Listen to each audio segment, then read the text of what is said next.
Hello and welcome to the Brutal Iron Gym podcast, where our goal is to cut through the BS and deliver the brutal truth about topics related to health and happiness.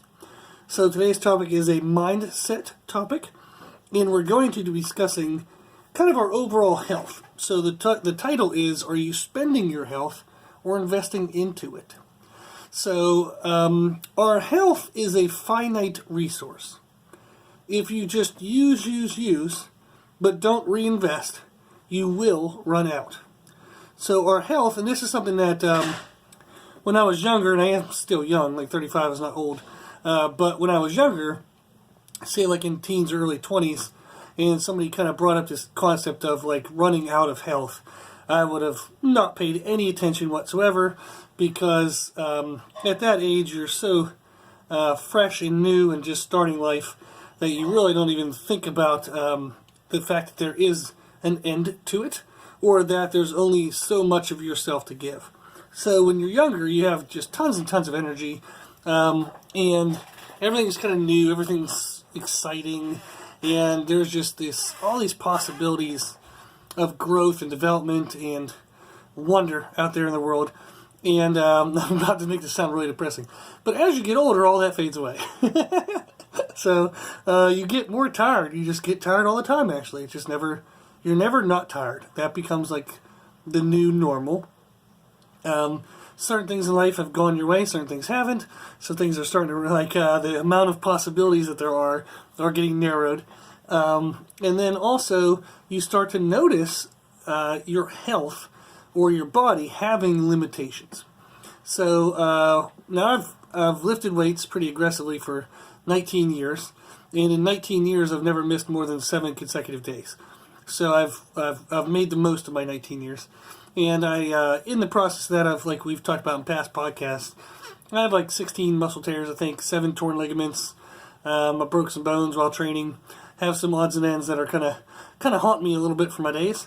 So I already have some arthritic type problems, just like my hands, my knees, shoulders, stuff like that.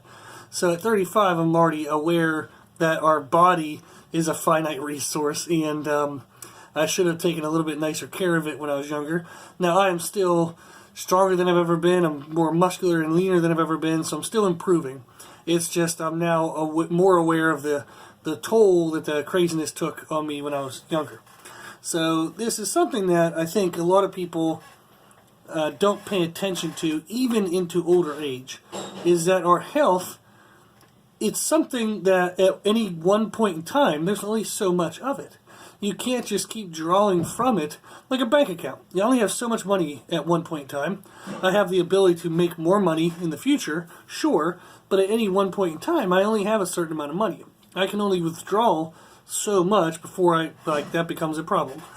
So, and our health is similarly that way.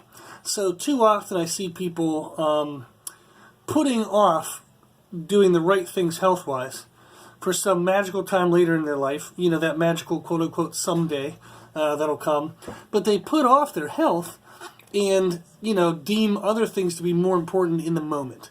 And what they don't recognize is that in this moment they're withdrawing from their health account, but they're not putting anything back in. So if you withdraw for 10 years to hopefully, so say like for example you start having life gets busy, whether you have kids or don't have kids. But life gets busy when you get out of college. So let's just say 25 years old. You have, a career you want to build. Maybe you have a new relationship you want to kind of foster and develop that. Maybe you do have kids and all of a sudden they become a really high priority. There's a lot of stuff that gets in your way in terms of health. So in terms of eating healthy and regular exercise. Stuff gets in that way. So at 25, people start kind of putting on the excuses. And they'll go through their 20s and usually early mid-30s, not really noticing that they're withdrawing from that health account. And then all of a sudden, late 30s, early 40s, some things creep up. They notice they can't quite move as well as they used to. Maybe they're, bending down to go fold a thing of laundry and it kind of feels like a burden to do that. Maybe tying your shoes is more difficult. If you're a guy, maybe work around the yard. These are very all sexist jobs that I just gave everybody. Sorry about that. So women can definitely work in the yard, and guys should definitely fold laundry too. But whatever the hell you choose to do, it's going to get harder and harder as you get older. Then in your late 40s, early 50s, maybe if you had kids at a younger age in your 20s, they're all getting a little bit older now, so you have a little more free time. Your career's a little more established, your relationships are established, or you've just given up on those. But then all of a sudden people kind of like realize, oh crap, like there's been a detriment to my health over the last 20 years, and I need to do a little bit of catch up. So in their late 40s, early 50s, they try to catch up. However, some of the damage has already been done. So the things that kind of lead to blood pressure problems, that lead to heart rate problems, that lead to diabetes, all the blood work related issues that we start to get in our late 40s, early 50s, that was formed from the previous 20 years of not really paying attention to what the hell you're doing.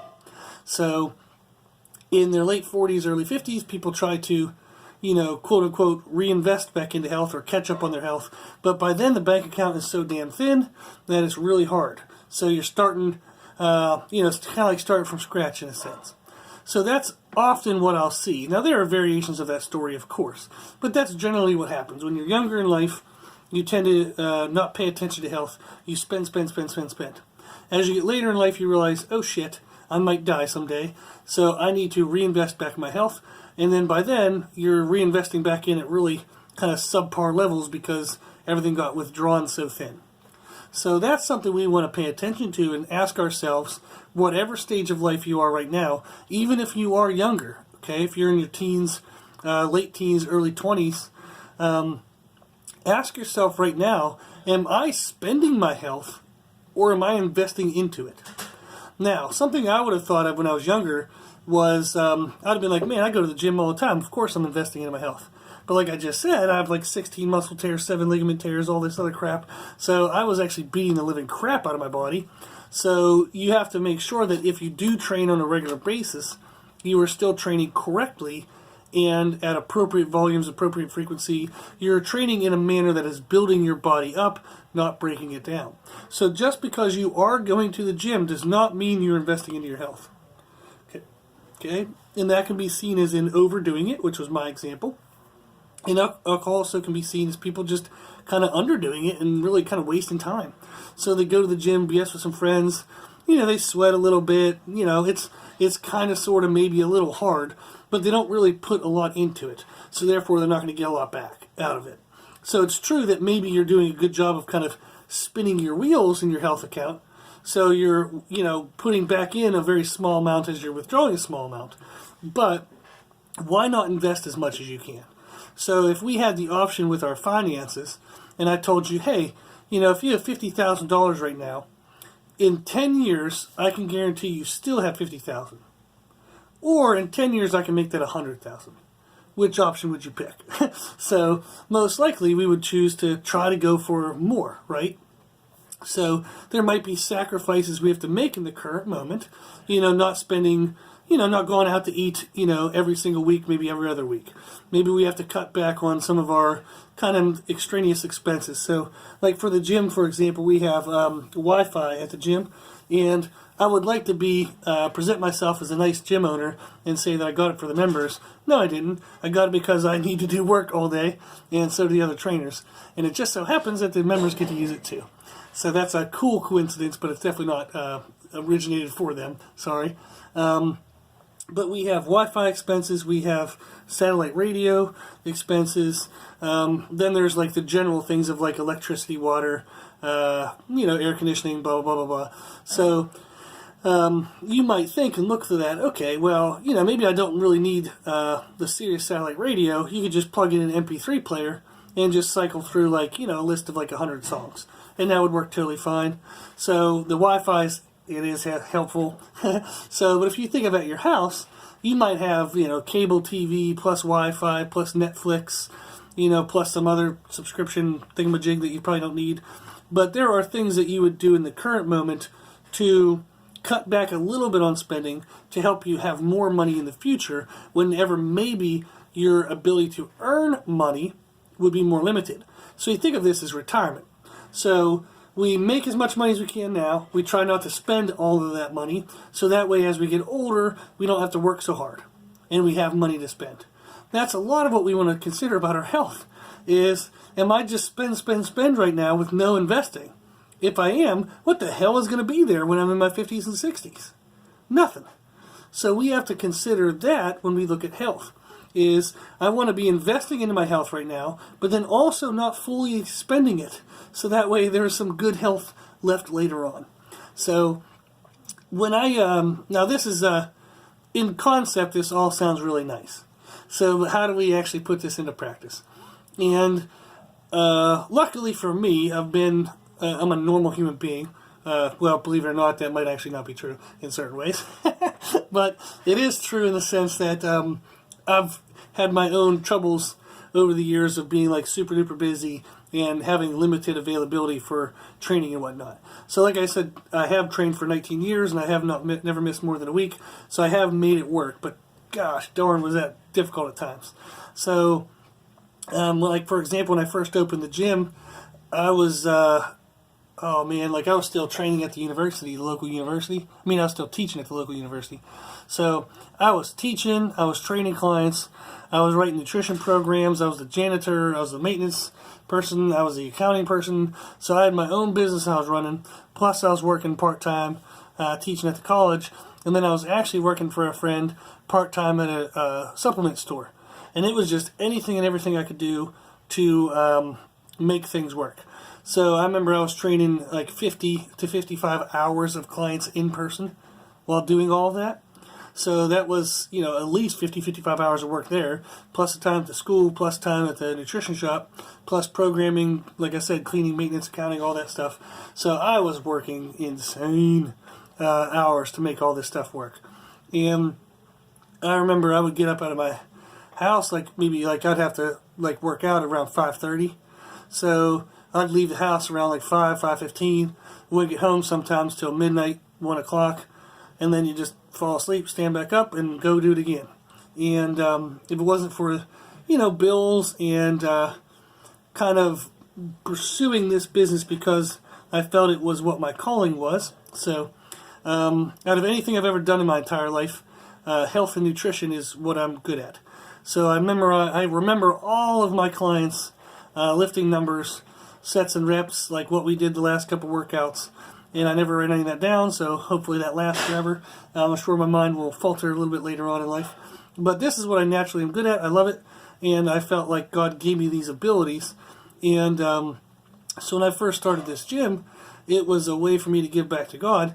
So the struggles and the difficulties that I had kind of faced during that time, it felt purposeful. So it helped push me through those times.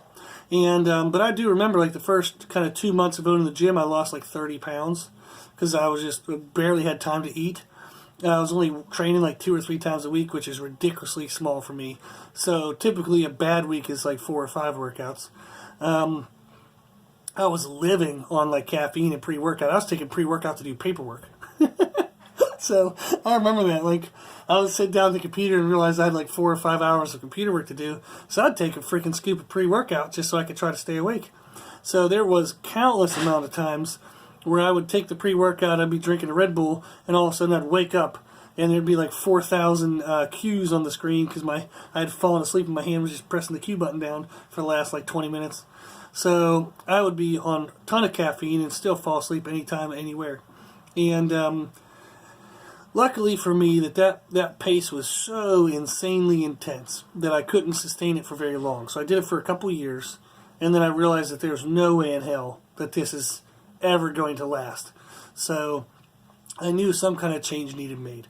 So I remember I quit teaching at the university because I was investing more time than I was essentially getting paid for compared to what I was making at my gym. So I was making more money per hour, so I just reinvested back into the gym. So I quit teaching, which I'm bummed by. I loved teaching. It was fun. But I had to double down on the business. I then quit that other part-time job and just kind of made the gym my main focus. I changed my schedule to where I wouldn't take clients until 10 a.m. And that's a huge difference in the world of personal training, because your basically most demanded hours are kind of like before 9 a.m. and after like 4 p.m. So for me to just take the entire morning section off, it was a big deal. But what I did it for was so that way I could do stretching, mobility, I could get my workouts in, I could take care of my body. Because at the time I was dealing with some injuries related to like back pain and some other odds and ends. But I really needed to take that time. So I realized that the pace that I was living wasn't sustainable, and I had to make those schedule changes and work changes. And I knew that I was either going to, it was setting me up to either go broke and lose my business. But I had to do that because the other alternative was I was going to have some kind of negative health consequence. So the pace I was living at was not sustainable health-wise in any way whatsoever. So something needed changed, even if it meant I was going to go out of business. I'd rather lose my business than my life. So that's the choice I made, and thankfully it's worked out. So, but I do remember that I was lucky enough to have such an extreme experience that I was able to learn that lesson rather quickly. So it took me about 3 to 4 years to kind of realize and learn that I just can't live that way. That I needed to be investing back into my health if I wanted to have any health left over. And the reason why I say that it was rather quick, and I told you it took like 3 to 4 years, is I've watched clients do this for 10, 15, 20 years. So I've had clients, I mean, I've worked at well over 1,000 people. So, I don't know, 500, 600, 700, 800 people or more have come to me in their 30s and 40s and 50s and say, shit, I just used up a whole bunch of my health. I'm now in trouble, 50 pounds overweight, yada, yada, yada, all these health problems, blood work problems. And now they want to regain the health that they had already had in their life, but they spent it all up. So I've watched people make those mistakes for, over spans of, 5 to 20, maybe even 20 plus years. So the fact that I was able to learn that in 3 or 4 was a quick life lesson. So that's what I want to hopefully get across to you guys in this podcast, is that your health is a finite resource. You don't just get to spend it forever and ever and ever. So you need to think of health like money. So you have to earn money. You have to go do something that makes you money. So I have to think of that with health. I have to go earn my health. So if I want more health, I have to invest into healthy eating. I have to invest into regular health exercise. And we can also include, of course, sleep. Sleep is a huge part too. So that's kind of what we have to do, is we have to invest back in. We have to earn more health, just like we earn more money. We also have to watch how we spend our current money. Therefore, we have to watch how we spend our current health. So there's one of my favorite books ever. Is called I think it's called the Rhythm of Life, and it talks about life having stages, swings, and rhythms to it, like seasons. And there are going to be times where you have to pull out more than you invest, but you have to make sure that you follow that up with times that you're investing more than you're pulling out. So that's the important part. So if you're at a moment in life right now to where you definitely know that you're pulling out more of your health and you're investing back into it, it's extremely serious, extremely important for you to find a way to mitigate some of that. So is there ways where, okay, I have to pull out through my health, like Monday through Friday, but maybe on the weekends I can go for an extra walk in the afternoon, or I can eat a little bit cleaner now that my schedule isn't so crazy. So find ways to mitigate some of the spending now, and then also, set a date to these things. So, okay, maybe while your kids are out of school, so during the summer, it's craziness. You got to deal with the kids. Not in a bad way, so hopefully you like your kids. But you get to spend time with your kids, and they're around all the time. So you're going to be maybe more investing, pulling out of your health at that time. However, you can go with your kids, do fun activities. Go out in the field, play soccer, go walk around a park. You can try to include things that are active for you, because they're going to need to burn off some energy.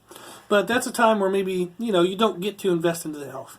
But maybe when the kids are in school, maybe that frees up your schedule, and now all of a sudden you can sneak in, 20, 30-minute workout. You have more time to kind of make meals that are healthier. So you have to find ways in this moment to spend a little less and invest a little more. So that way you guys have health in the future. Just like we'd want to have money in the future, we want to have health in the future. So that's something to think of, okay? Now, if you consider yourself to be super duper crazy busy and there's no way in the world you can do any better, bullshit. absolute bullshit. So throw that excuse out the window. There's always ways for us to improve. So right now you might be living to the best of your ability, but you need to better your best. Okay? So some of the ways we do that is to find ways to kind of multitask.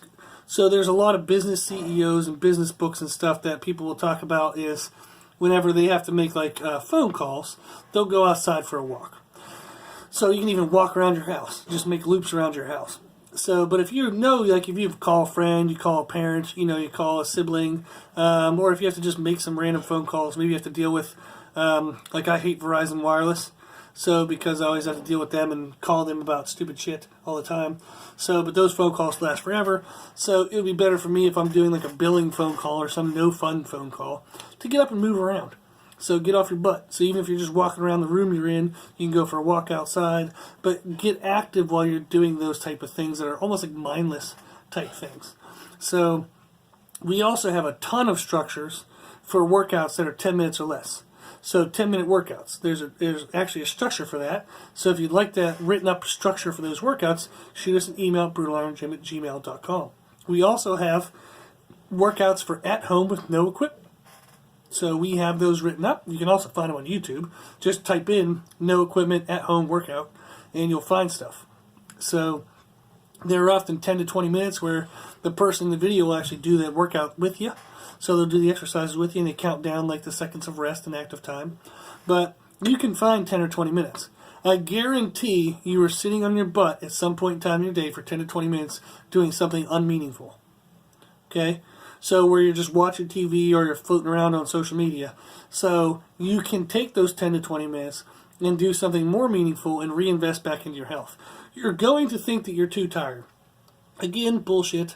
So you're going to be tired whether you're sitting there awake on social media or whether you'd be awake doing a workout. So unless you're going to go to bed, whatever you're doing other than sleeping, you're doing while tired. So why not work out while tired? Either way, you're going to be tired. Why not get something for your tiredness? Okay? So you can shoot us an email, brutaliron@gmail.com. We'll send you those formats. And that'll help give you some ideas on what to do. Okay? So, the other tips we have is to find out where you want to put your health on your priority list. Now, I'm not going to tell you that your health is going to be number one, because sometimes it isn't. So if you have kids, your spouse, it's not that you should put other people above yourself. But what I mean from day to day to day, things are going to come up in which, too often you'll hear people say black or white, that you should schedule your workouts like doctor appointments, and that nothing should ever get in the way, ever, ever, ever. So 8 a.m. I'm going to work out every damn day, regardless of whether the world's exploding. Bull crap, stuff comes up, it gets in your way. Okay? So there are things that sometimes come up. And I know this for business, so maybe like if I have a workout time and I'm scheduled to work out at say 2 in the afternoon to 4, 2 to 4, but all of a sudden at 1:50, the power goes out or a machine breaks, or all of a sudden I get a phone call and there's some kind of craziness like maybe somebody stole the card information for the gym and now I got to deal with that crap. So, but stuff comes up that is time sensitive and will kind of trump the time for your workout. It doesn't mean you can't get your workout done later in the day or that you shouldn't have got it done earlier in the day. It just means you have to rearrange. So the reason that I would consider is something important to think of is to place your health on your priority list. So you, without knowing it, you subconsciously have a priority list. Write it down. So write down what you think are the things that you have to deal with every day. So whose lives you're invested into, what activities you have to do, what jobs you have to do, what are your responsibilities per day. Put your health somewhere on that list. And then whenever something comes up, and if it's lower than your health, it does not trump that list. So here's another example. Is the number one rule in our gym is do not bother Rob while he's working out. So the reason for this was when I first opened the gym, no one knew the gym. Everybody was here just because they were like a client of mine. So we started with, there was no reputation of the gym whatsoever. It was just me and the people I trained. So I would have trained them yesterday, wrote them a workout, and then I would be working out that next day. And they would want to interrupt my workout to ask me something about that program. So, on the workout today it says this, this, and this. What should I do? And this is very brutally honest. In my mind, I was like, you had 24 hours to look at that shit, and now you're going to take my workout away from me because you didn't plan ahead and look at that. So they would look at it in the moment, willy-nilly, then say, oh, there's Rob, I'm just going to ask Rob. And it doesn't mean they were doing anything like malicious or mean. They just didn't realize that taking away from my workout was what was happening. So they were going to ask me a question for their workout while taking away from my workout. And often, as is the case when you're the owner of the business, for that one person, that was one interruption. But there's 20 more people in that building, and all 20 of them want my attention, so I might get interrupted 8, 9, 10 times in my workout, and it would all be, from their perspective, only once. But from my perspective, it was 8 to 10 times. And all of a sudden, I couldn't get my own workout in. So I had to make that list, like that priority. So I had to tell them, and essentially just kind of the membership in general, that, you know, when I'm working out, this is me. This is Rob. This is Rob's passion. This is Rob's time. This is not your trainer. This is not the business owner. So don't interrupt my workout to tell me the paper towels are getting low. I don't give a shit. And that has happened a ton of times. So I can see you telling me when they run out. But geez, oh whiz, if they're low, who gives a shit? Give me some time.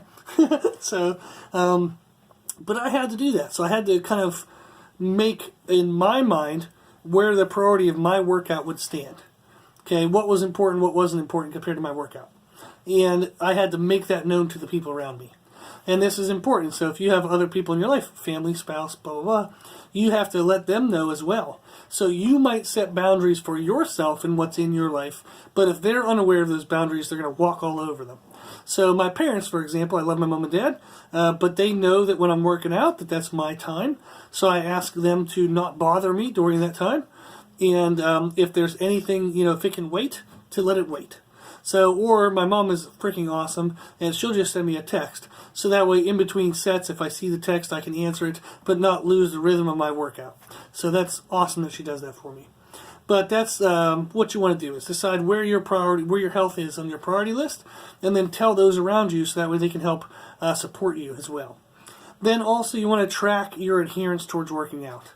So this one's not going to be super fun, but if you are currently struggling to invest into your health, okay, you want to make some type of tracking system, and I use an app on my phone. It's on my home screen. You just click the calendar, and it tells me, it gives me the option to give a check, an X, or a blank on certain days for different goals. So if I want to say healthy food day, I would just make that one calendar. I would say workouts are active on another calendar, and I would give myself a check if I ate relatively well that day, or I'd give myself a check if I worked out that day. So, or just was active in some way above normal. So what it does, it gives you a chance to see how you're doing. So if you look at this adherence chart and you're 50-50, then that means you're pulling out your health as much as you're investing into it. And at least you know where you're at. If you can get above 50-50 to where maybe, 2 out of 3 days you're doing well with food and doing well with being active, then you know you're investing back into it.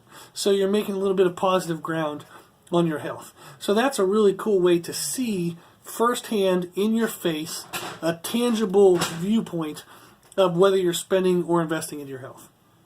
Okay? Then the last thing we'll leave you with is to aim low.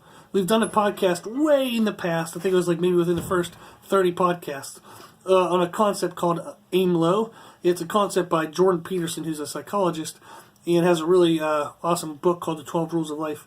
But the aim low concept means don't set huge goals. So when we say be active, literally anything above your normal activity level. So if you just took 5 minutes to stretch that day, that wins the day.